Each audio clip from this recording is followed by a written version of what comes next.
Company, the makers of Lux Telescope, brings you the Lux Radio Theater, starring Edmund Glenn in Miracle on 34th Street. Ladies and gentlemen, your producer, Mr. Irving Cummings.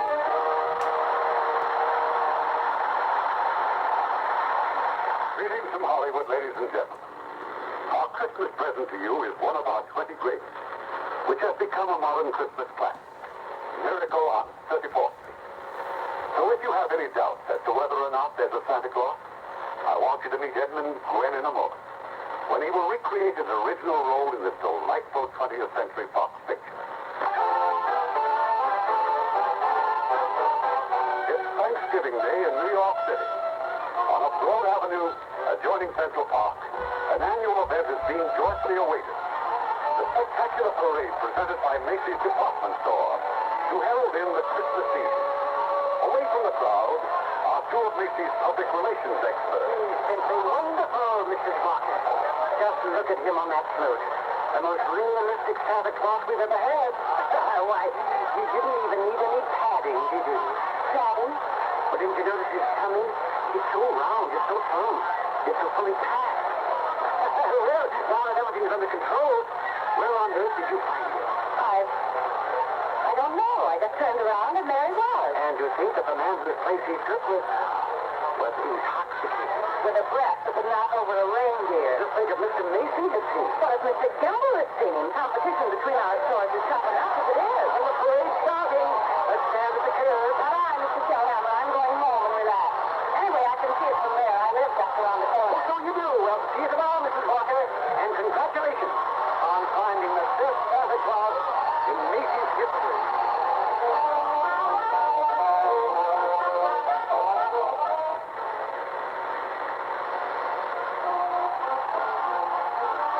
That's certainly a wonderful parade, Susan.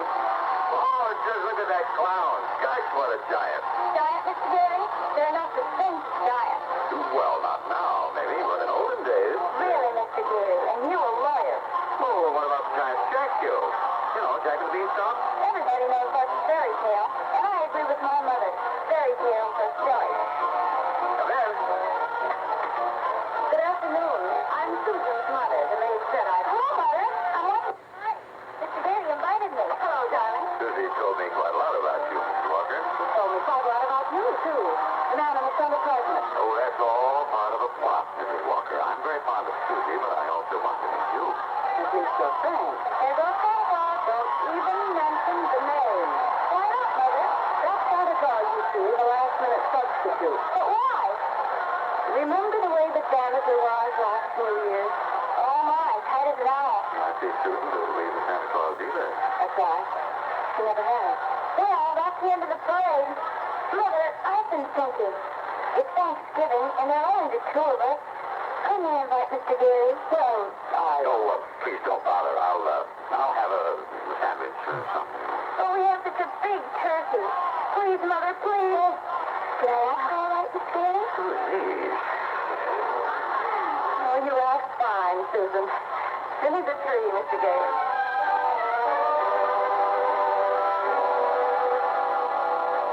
Hello, Mrs. Walker. Yes, Mr. Shellhammer. Your maid said you were Thanksgiving dinner, but I just had to tell you.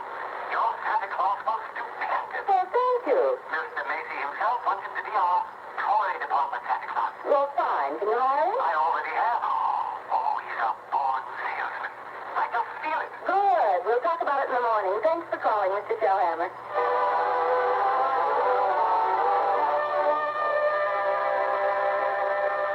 Here he is, Mr. Shellhammer. Your Santa Claus. Well, thank you, Alfred. Thank you. Good morning, Santa Claus. Morning. Now, before you go to the toy department, here's a list of toys that we have to push. Huh? You know, things that we're overstocked on. Oh. Now, you'll find that a great many children will be undecided as to what they want for Christmas. When that happens, you immediately suggest one of these items. You understand? I certainly do. Fine. Now, take the list, and Alfred here will show you to your throne in the toy department. And don't forget, you're working for Macy's.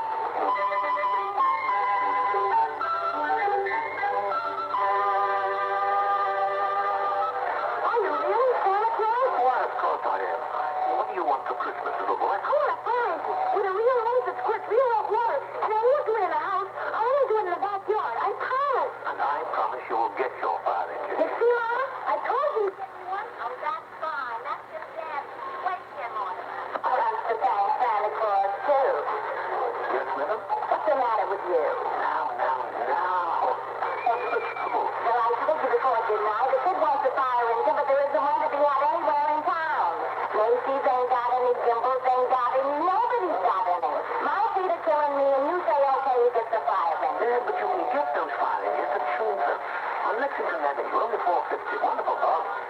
Cancel. I don't get it. Oh, I follow the toy market very closely. Macy's sending people to other stores? Are you kidding? Well, the one important thing is to make the children happy, isn't it? Whether Macy's or somebody else sells the toy, doesn't matter. Don't you feel that way? Who, me? Yeah. Oh, yeah, sure. Only I didn't know Macy's did. I don't get it. I just don't get it. Who's next, please? Right this way to see Santa Claus. All right, little girl. You're next. Oh, but of course, little girl. You want some roller skates? Well, you shall have them, too. And you have some fall skates here at Macy's, haven't you, Santa Claus? Oh, they're good skates, all right, but not quite good enough. Now, I left some really wonderful roller skates at Gimbel's. I'm sure Gimbel's had just what this good little girl wants. Shellhammer? I'm here, Mr. Shellhammer. Gimbel's? Oh, that's just what he did there. Gimbel's? The sales lady said I should speak to you. Gimbel's? I just want to congratulate you and Macy's on this wonderful new stunt you pulled. Mom, imagine a big outfit like Macy's putting the spirit of Christmas ahead of the commercial. Mom, so from now on, I'm going to be a regular Macy's customer. Mom! All right, Mortimer, we'll go with it. Gimbel's?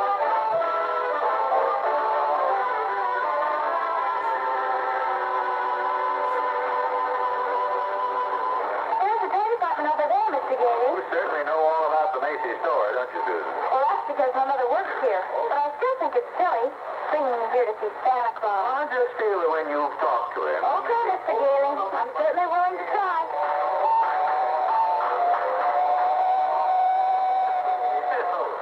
What a fine young lady. Now, what's your name, little girl? Susan Walker, what's yours? Mine? Chris Kringle. I'm Santa Claus. Oh, well, you don't believe that, eh? You see, my mother's Mrs. Walker. Oh, But I must say you're the best looking Santa Claus I've ever seen. really? Your beard, for instance. It doesn't have one of those things that goes over your ears. Well, that's just because it's real. Just like I'm real as Santa Claus. Now, go ahead, go on, pull it. Real. Yeah. And I'm hoping you'd like me to bring you for Christmas. Nothing, thank you. Whatever I want, my mother will get. It's a sensible one, doesn't cost too much. That's quite right, Susan. Oh, no, Mother. Mrs. Walker.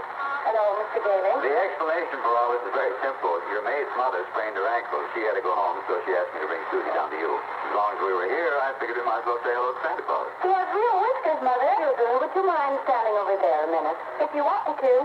I shouldn't have brought Susie to see Santa, eh? Now you're making me feel completely heartless. I'm sorry. Don't you see? I tell Susan that Santa Claus is a fable, and you show her a very convincing old man with real whiskers. Whom is she to believe? Yeah, that's right. When Susan was a baby, her father and I were divorced. Ever since then, I've protected my child by teaching her reality. If you don't believe in fairy tales and fantasy, you can never be hurt or disillusioned. We were talking about Susie, Mrs. Walker. And I must ask you to let me raise her as I see fit. Oh, dear, the store's going to close soon. We'll run along to my office.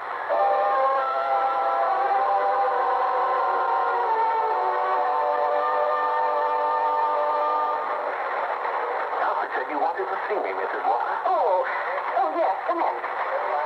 I'd be grateful if you'll please tell Susan you're not really Santa Claus. Huh? That there actually is no such person. No, but Mrs. Walker, not only is there such a person, but here I am to prove it. No, you misunderstand. I want you to tell her the truth. Now, what's your real name? Chris Kringle, and I always tell the truth.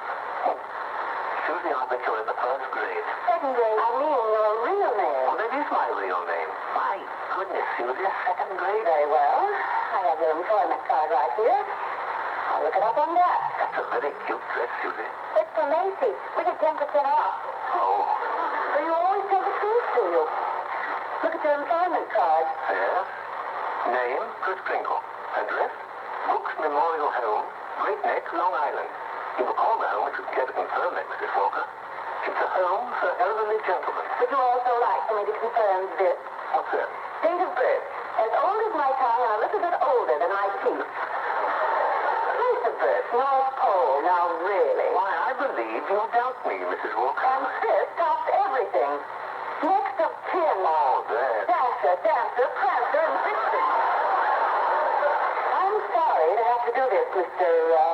Crinkle? But the Santa Claus we had 2 years ago is back in town, and I feel that we owe it to him to give him Have I done something wrong? Oh, no. No, it's just excuse me. Hello? This is Mr. Shellhammer, Mrs. Walker. Oh, whatever you're doing, Mr. Macy wants to see us immediately. I'll be right up. I'm afraid I'll have to be very abrupt with you. I'll have to see Mr. Macy. You'll be paid for the full week, Mr. Kringle. I'll send you a check to that address.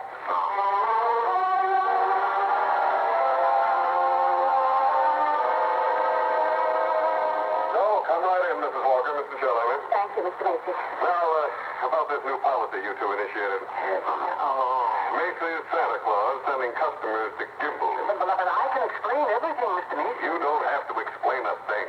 Hey, look at my desk. 42 telegrams and over 500 phone calls. Grateful parents expressing undying gratitude to Macy's department store. Would you? Oh, you don't say. Yes, and from now on, not only will our Santa Claus continue in this manner, but every salesperson in the entire store. You mean if we haven't got what the customer asked for, We're to send him where he can get it. No more high pressuring and forcing a customer to take something he doesn't really want. I think that's wonderful, Mr. Macy. Yes, we'll be known as the helpful store, the friendly store. The store that places public service ahead of profit. And consequently, we'll make more profits than ever. Now, as for you, Mrs. Walker, Mr. Shellhammer, you'll find a more practical expression of my gratitude in your Christmas envelope. Oh, Mr. Macy. Thank you. And tell that wonderful Santa Claus I won't forget him either. As a matter of fact, I'll tell him myself in the morning. Well, yes, indeed, Mr. Macy. Good night. Good night. Good night, Mr. Macy. And thank you again, sir. Imagine a bonus. Yes. What's the matter with you? Mr. Shellhammer, I just fired him. You just, Santa Claus! Oh, no, you couldn't have. I did. He's crazy, Mr. Shellhammer. He really thinks he is Santa Claus. I don't care if he thinks he's the Easter Bunny. Find him.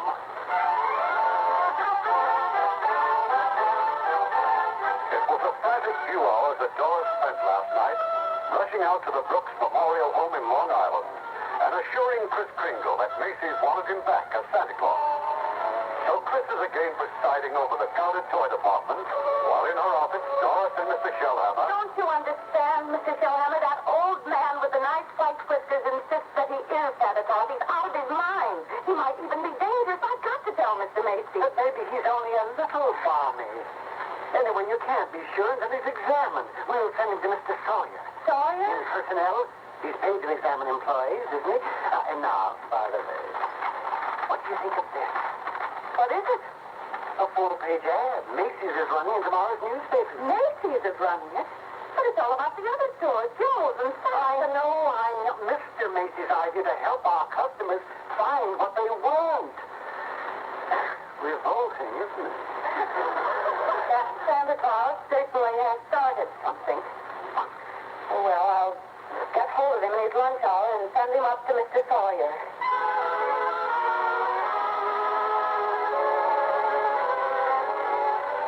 So I changed my clothes, Mr. Sawyer, and came right up. Oh, then that's your own beard, eh? Oh, yes. Interesting complex in back of that. Why do you carry a cane? Always carry a cane, Mr. Sawyer. Well, that is when I wear street clothes. I carved this cane out of a runner from one of my old slaves. That? With a fine, solid silver top. Who was the first president of the United States? Oh, give me a difficult one. Like who was vice president under James Monroe? I am conducting this examination. Well, the answer is Daniel D. Tompkins. You're rather a nervous man, aren't you? You get enough sleep. My personal habits are no concern of yours. What hand am I holding up? Right hand. How many fingers do you see? 3. Oh, dear, and you bite your nails. Stand up. Feet together, arms extended. Muscular coordination test? Oh, I've taken dozens of those tests. Mr. Sawyer, are you happy at home? That will be all, Mr. Kringle. The examination is over. Thank you. And it may interest you to know that I have been happily married for 22 years. Very happily married. Delighted. delighted to hear it. Goodbye, Mr. Sawyer. Miss Todd, Yes, sir? get Mrs. Walker on the phone. Yes, sir. But your wife, Mr. Sawyer, she's called 4 times already. Tell that big fat boy to shut up and mind her own business. Here's Mrs. Walker, sir. Hello? I was just going to call you, Mr. Sawyer. There's a Dr. Pierce stopping by this afternoon at 3. Who is Dr. Pierce? He's the physician at the Brooks home. I thought we might discuss Mr. Kringle's case with him. There's hardly any point in discussing it, Mrs. Walker. Obviously, the old man should be discharged.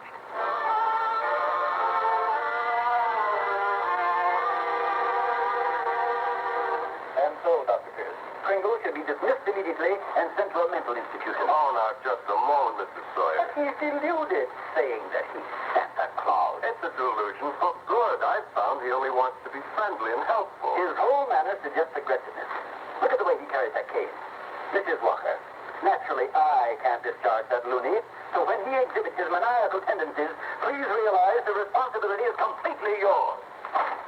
Well, I'm right back where I started. Mrs. Walker, I assure you Chris Kringle has no maniacal tendency. But if there's the slightest possibility of causing any trouble, What trouble? all we need is for a policeman to ask his name. He says, Chris Kringle, and clang, clang, Macy's Santa Claus ends up in the psychopathic ward. Well, you can prevent that very simply. There must be someone here at the store who could rent him a room, then they could both come to work together. I just assume he avoided that long train ride to Long Island anyway. You mean sort of take custody of him? Do you think Mr. Kringle would agree to that? Well, I'm sure he'll agree. Well, in that case, now let's see. Who do I know who could rent him a room?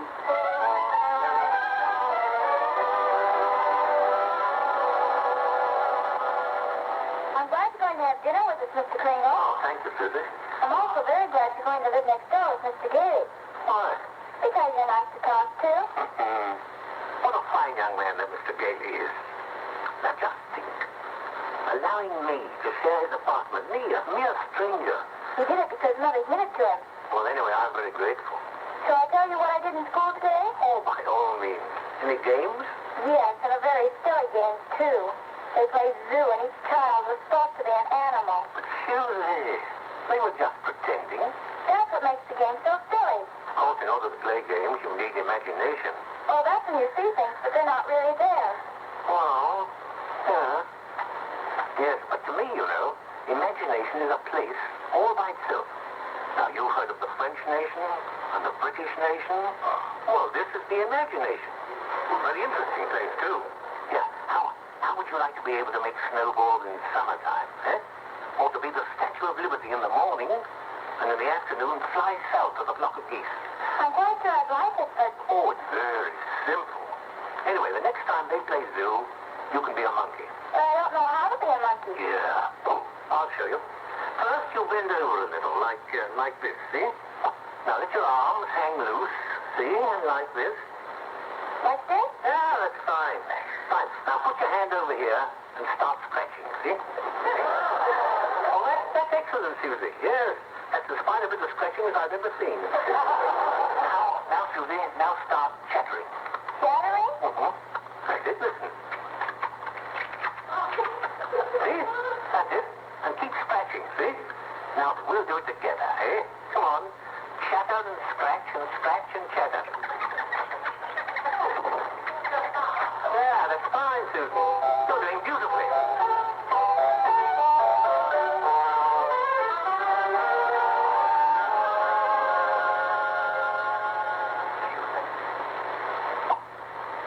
Susan, you still awake? Uh-huh. I just come in to say good night, Susan. Now, about Christmas.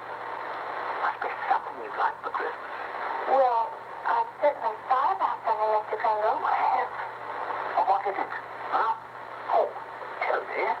It's right here on the night table, see? I tore this page out of a magazine. It's a picture of a house. Oh, that's what you want, eh? A doll's house. Colonial architecture. Oh, not a doll's house, a real house. A real house? Yes, and if you're really Santa Claus, you can get it for me. Now, wait a minute. Excuse me. Oh, what could you possibly do with a real house? Live in it with my mother. And a backyard with a great big tree to put a swing on. And a garden up. Why even discuss it? Oh, Susie, could I keep this picture? Just in case? I guess so. Thank you. Well, Mr. Dale is waiting for me. Good night, Monkey. Good night, Mr. Kringle.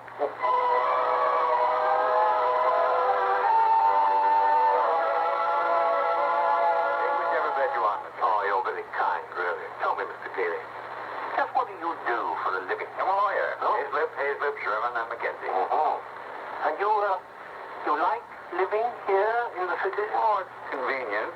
Someday I'd like to get a place in Long Island. Not a big house, just one of those junior partner deals around Manhattan. Yeah, one of those little colonial houses. Yeah, a little colonial house would be swell. You're quite fond of Mrs. Walker, aren't you? A lot of good it does me. She lives in a cast iron shell that's a little difficult to penetrate. Well, you must try harder, Mr. Gailey. Mrs. Walker met John and a couple of lost souls. And it's up to us to help them. Yeah. Oh, well, shall I turn out the light? No. I'm not going to be cheated out of this. All of my life I've wondered about it, and now I'm going to find out. Well, does Santa Claus sleep with his whiskered outsider inside the building?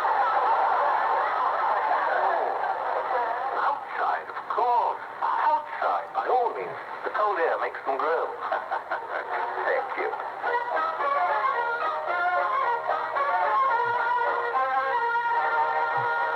Come in, Mrs. Walker. Come in. Thank you, Mr. Macy. I've just heard something very exciting. Yeah? Well, let me tell you something very exciting. Our policy of being kind to customers has tripled our sales. Now, what do you think of that? Wonderful, Mr. Macy. And Gimbals thinks it's wonderful, too. Gimbals? Gimbals are adopting the same policy.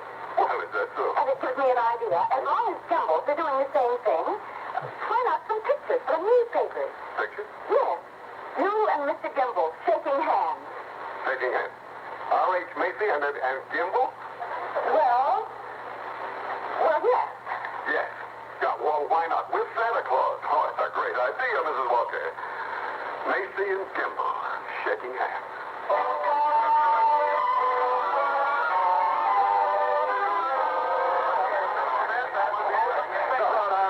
That's enough pictures, gentlemen. Thank you very much. Well, Mr. Gimbal. All right. Now we'll go over to my store and get some really good pictures. Just a minute. I have something here for Santa Claus. Here you are, Mr. Kringle, a check in appreciation of all you've done. Mr. Macy, that's most kind of you. I didn't think you were that generous, all right. That's quite a check. What are you going to do with Mr. Kringle? Well, I have a friend, a Dr. Pierce. He needs a new x-ray machine. I'll buy the machine through the store, 10% discount. Nonsense. Come over to Gimbal. We'll furnish it a car. Keep it up, gentlemen. Keep it up. At this rate, my friend will have a whole new hospital.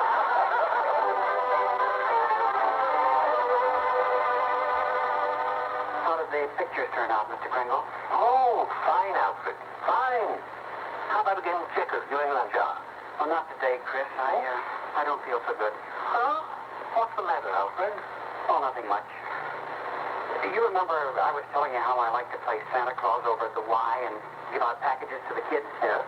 Well, I was telling Mr. Sawyer about it, and he says that's very bad. That psychologically it's all wrong. Wrong? To be nice to children?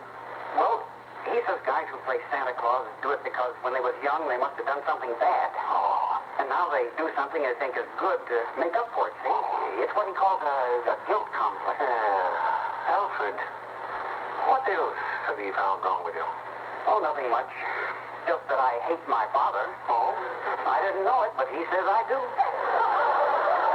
Excuse me. Well, hey, ain't gonna have lunch? Later. Right now, I have an appointment with Mr. Oh, yeah.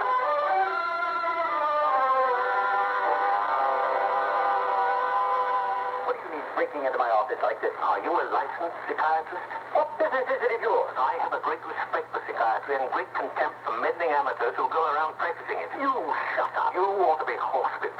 Taking a boy like Alfred and filling him up with complexes and phobias until... I think I am better equipped to judge that than you. Just because Alfred wants to be kind to children, you tell him he has a guilt complex.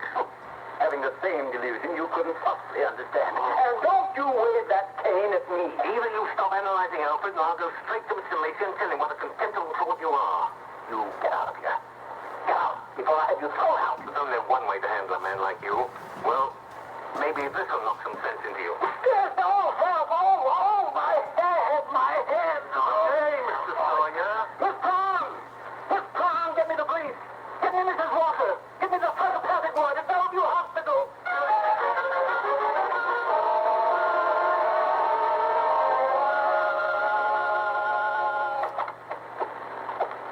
Hello, Chris.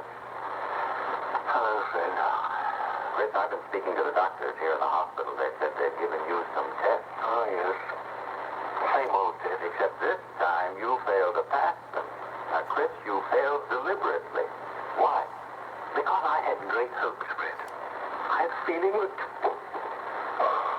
Mrs. Walker was beginning to believe in me, and now I discovered she was only humoring me all the time. But this wasn't Dora's idea at all. Mr. Sawyer had you sent here before she even knew about it. Why didn't she come to me, explain things? Well, because she didn't want to hurt you. No, but it's not just Mrs. Walker. Take Mr. Sawyer. Contemptible, dishonest, deceitful. No, I don't want it. But you just can't think of yourself. What happened to you matters to a lot of other people. People like me who believe in what you stand for, and people like Susie, who are just beginning. Quit, you're letting us down. Huh? Well, maybe you're right.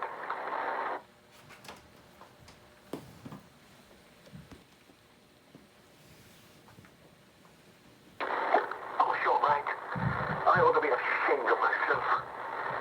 Let's get out of here now. Wait a minute. You flunked your mental examination, but good. Oh, yes, so I did. Well, you're a lawyer. You fix it. Hey, now, look. I won't let you down, and you won't let me down. Now, Chris, take it easy. Look, there'll have to be a hearing. If you're going to be committed, it's got to be before a judge.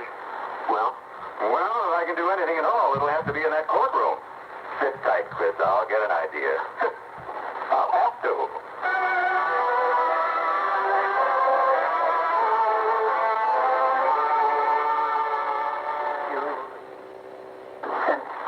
Mr. Macy? I certainly did, Mr. Sawyer. I brought my family to the toy department to see our Santa Claus. And our Santa Claus isn't there. He's in Bellevue. Yes, he is, Mr. Macy. Because he's a lunatic. Yes, lunatic. Lunatic, my foot. Now, you listen to me, Sawyer. You get that case dropped right away, or you'll have another lump to match the one he gave you. Because of my hand. Mr. Kringle goes to court in the morning. All right. Just see that he's back in the toy department by afternoon. Now, get out of here.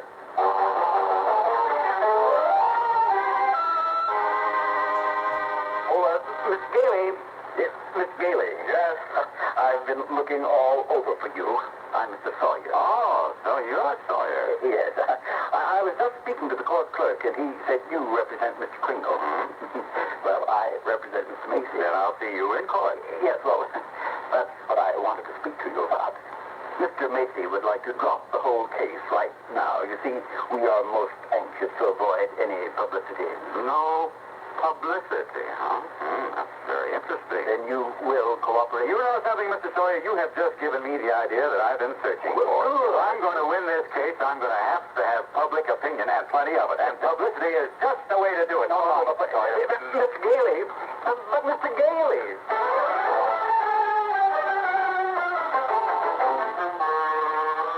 Look at these newspapers, Chris. Here, Evening Dispatch.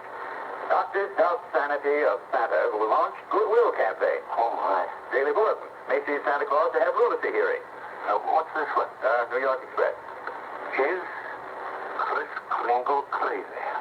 Fourth case coming. It is high calamity. You've driven the United Nations clear back to page 5. But get a good night's sleep, Chris. We go before Judge Harper at 10 tomorrow morning.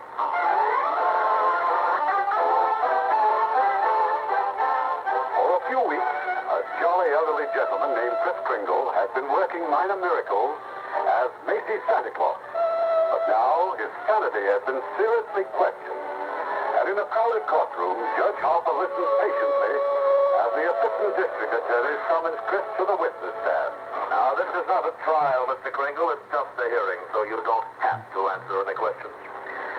Now, where do you live, please? Well, it seems to me that's what this hearing will decide, won't it? Mr. Kringle, do you believe that you are Santa Claus? Of course I do. That's all, Your Honor. The state rests this case. Well, Mr. Gilly?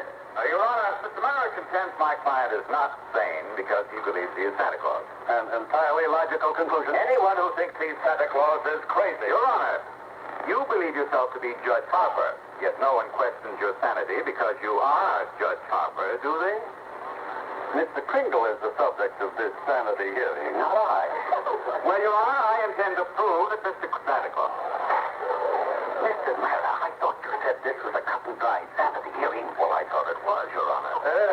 In view of Mr. I'll have to retire back to Journal.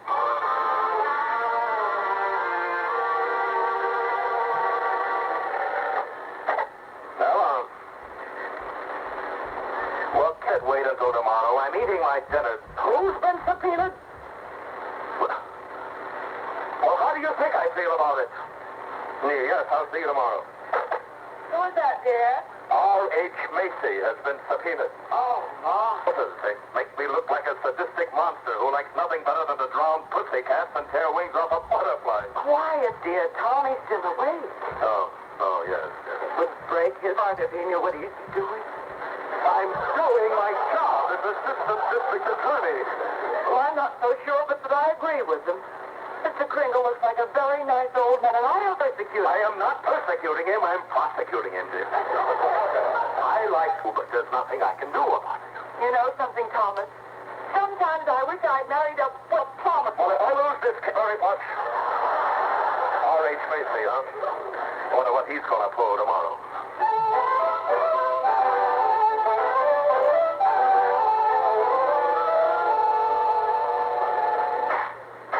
Proceed to the witness, Mr. Gilly. Now then, Misty, if you, defendant, please tell us who he is. Chris Kringle, of course. Do you believe him to be of sound mind? Sound mind? Wish I had a dozen like him. Mr. Macy, you are under oath. Do you believe that man Santa Claus? That's rather a delicate... Careful, Orange. Just think of those headlines. Come on. Macy admits his Santa is a fraud. You keep out of it, Jimbo. I beg your pardon. What did you say? I don't nothing, Mr. Martin. Well, I wish you would. Now, Santa Claus. Yes, in my opinion, he most certainly is. Your Honor, there is no such person as everybody knows. You prove there is any. Your Honor, the prosecution requests an immediate ruling from this court. Is there or is there not a Santa Claus? The court will take it. Hello, Emma. Hi. Charlie, what are you doing here? Canton old fish? And the U.S. need it like you do now. This Kringle case? Well, I certainly don't see what they're making such a fuss about.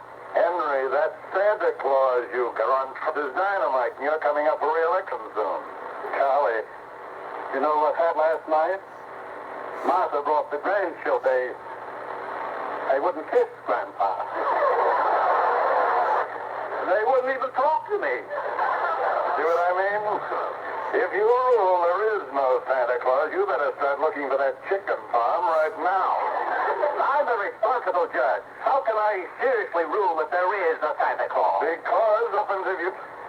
The jury definitely don't hang up their toys supposed to be in those stockings. Buys them. The toy manufacturers have to lay off them.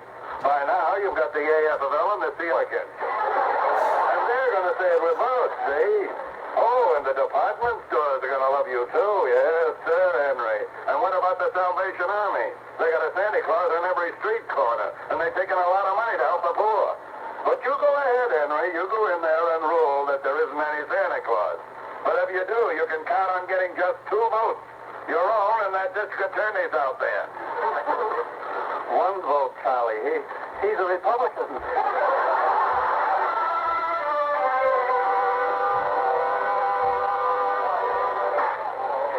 The question of Santa Claus seems to be largely a matter of opinion. The tradition of American justice demands a broad and unprejudiced view of such a controversial matter. But Your Honor, this court therefore intends to keep its mind open.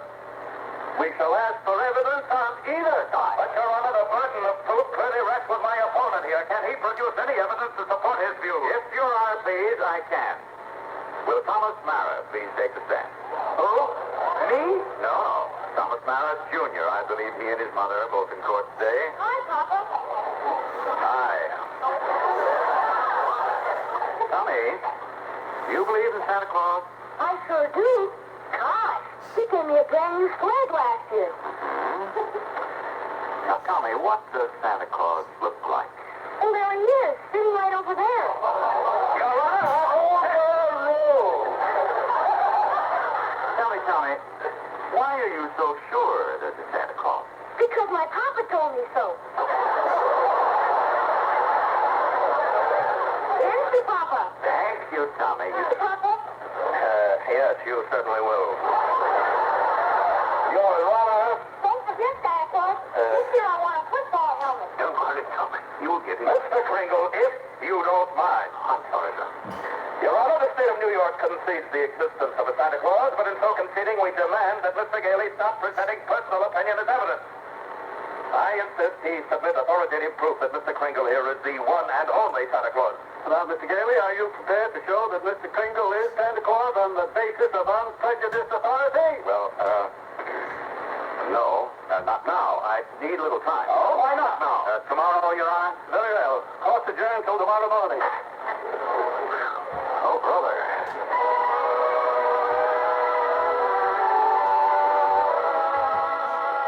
Now, come on, Susan, dear, finish your supper. But I can't, Mother. All these things are saying in the newspapers about Mr. Kringle and Mr. Gailey. They're having this trial because he says he's Santa Claus. He's so kind and nice and jolly. He's not like anyone else I know. He must be Santa. You know something? I think perhaps you're right. Is Mr. Kringle sad now, Mother? I'm afraid he must be. Then I'll write him a letter. Maybe that'll make him feel better. Maybe that'll cheer him up a little bit.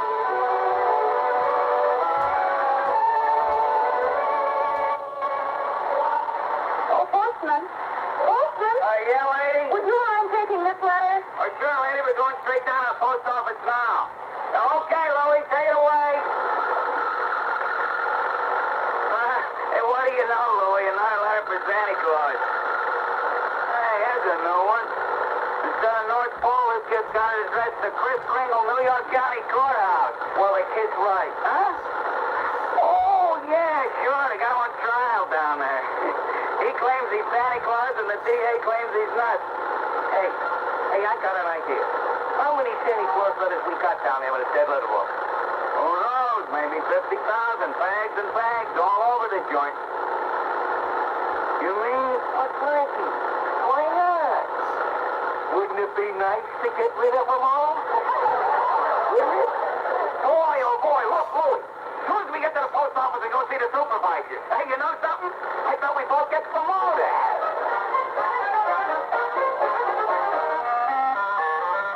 And since the defense has been unable to submit one shred of proof that Chris Kringle is the one and only Santa Claus, and since tonight is Christmas Eve, I ask Your Honor that this hearing be terminated without further delay. I protest. I do have evidence. 5 minutes ago you said you didn't.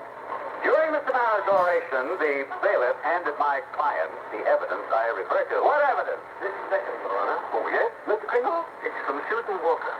She believes in me. This letter means more to me than anything in the world. That letter was delivered by the United States Post Office, an official agency of the...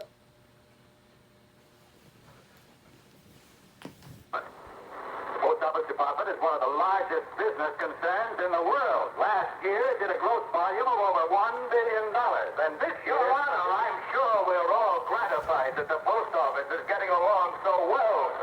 But what bearing has it got to do with the sanity of that man? My point is that the Post Office Department is a model of efficiency. Furthermore, the laws of this country make it a criminal offense to willfully misdirect mail or intentionally deliver it to the wrong body. The state of New York is second to none in its admiration of the Post Office Department. We are very happy to concede Mr. Gailey's claim. For the record, Mr. Mara? For the record, anything to get on with this case. Thank you. Your Honor, that letter just received by Mr. Kringle is positive proof that a copy... Your Honor, one letter is hardly possible. I have further exhibits, Your Honor, but I hesitate to produce them. Come, Mr. Gailey, put them here on my desk, Your Honor. All right, put them on my desk. All right, boys, bring it in. Your Honor, what is this? Empty those mail sacks on Judge Harper's desk.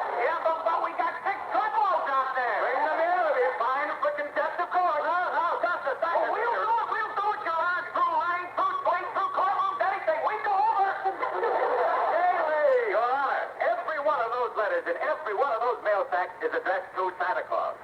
The post office has delivered them here. Therefore, the post office department recognizes Kris Kringle to be the one and only Santa Claus. Since the United States government declares this man to be Santa Claus, this court will not dispute it. Take this man.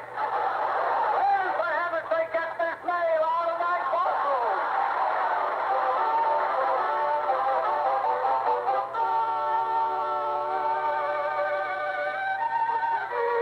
I came straight to Macy's to see you, Doris. Chris, I'm so glad you won. Thank you. Well, we're having a big Christmas party at the Brooks home tomorrow morning. I'd like so much to see you and Susan there. We'll be there, Chris. Couldn't you come home now? Have dinner with us? Now? Tonight? Me? Oh, my goodness, Doris. It's Christmas Eve.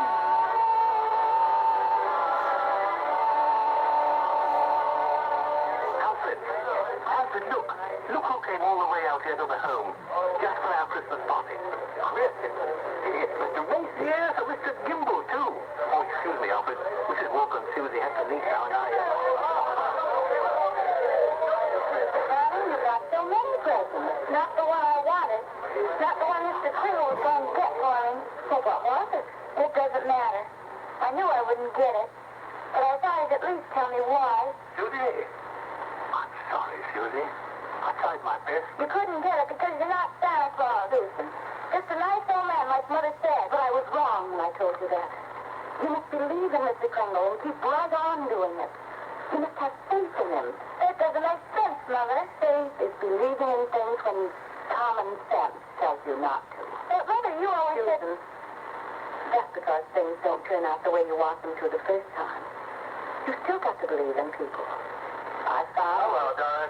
Mr. Daly. Merry Christmas, Susie. Gosh, you just got here and we're just ready to leave. Oh, I've been here, and if you're ready to leave, I'll drive you home. So before you go, here's a map I've made for you.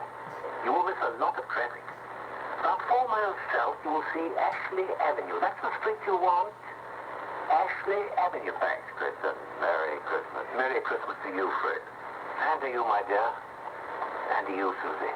Mr. Kringle, I do believe. I do.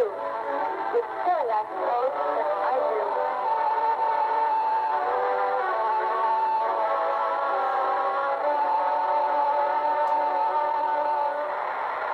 I don't understand it. Fred, the map Chris gave us definitely says Ashley Avenue.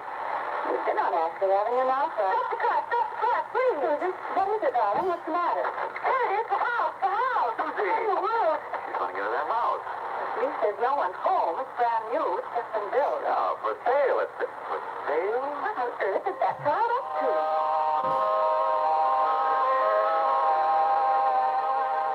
Susie! Hey, Susie! Here I am upstairs. Well, come right down. You know you shouldn't run around in other people's houses. No.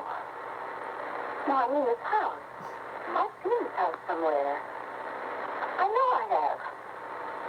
Maybe in a magazine. Mother, it's our house. It's the one I asked him for. Mr. Kringle. Mr. Kringle? I know it is. Oh, you were right, Mommy. You were right. Mommy told me if things didn't turn out just the way you wanted them at first, you still got to believe. And I kept believing. And you were right, Mommy. Mr. Kringle is Santa Claus. Now where are you going? In fact, to see if there's a swing. There is one, Mommy. There is one. You told her that. Not believing.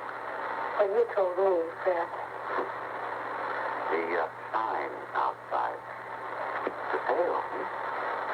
Well, we can't let her down, can we? I never really doubted you. It's my silly common sense. Oh, it even makes sense to believe in me now. I must be a pretty good lawyer. I take a little old man and legally prove to the world that he's Santa Claus. Now you know that... Fred. What? What's that? There. In the corner by the fireplace. Oh, no. No. It can't be. It couldn't. A cane. Chris's cane? Why, there couldn't be two canes like this anywhere in the world. Silver handle and all. Hey, you know something? Maybe I didn't do such a wonderful thing after all. Edmund Terry Webb.